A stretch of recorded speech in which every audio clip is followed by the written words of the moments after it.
بسم اللہ الرحمن الرحیم۔ السلام علیکم ورحمۃ اللہ وبرکاتہ۔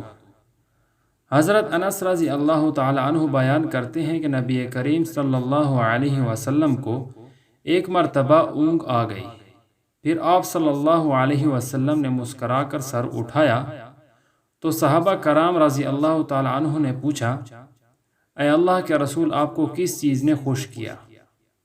آپ صلی اللہ علیہ وسلم نے فرمایا، ابھی مجھ پر ایک سورت نازل ہوئی۔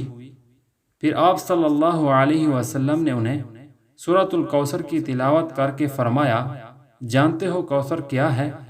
صحابہ کرام رضی اللہ تعالی عنہ نے عرض کیا کہ اللہ اور اس کا رسول ہی بہتر جانتے ہیں۔ نبی کریم صلی اللہ علیہ وسلم نے فرمایا، کوثر جنت کی ایک نہر ہے جو اللہ نے مجھے عنایت فرمائی ہے۔ اس کے پاس بڑی خیر و برکت ہے، اس پر قیامت کے دن میری امت آئے گی۔ اس نہر کے پیالے آسمان کے تاروں کی طرح بے شمار ہیں، میرے بعض امتی اس سے روک دیے جائیں گے۔ میں کہوں گا، اے پروردگار، یہ تو میری امت ہے۔ جواب ملے گا، آپ کو معلوم نہیں کہ آپ صلی اللہ علیہ وسلم کے بعد انہوں نے آپ کے دین میں کیا کیا نئی باتیں ایجاد کی تھیں۔ اللہ تعالی ہمیں سنت حبیب پر چلنے اور اس کے دین پر چلنے کی توفیق عطا فرمائے۔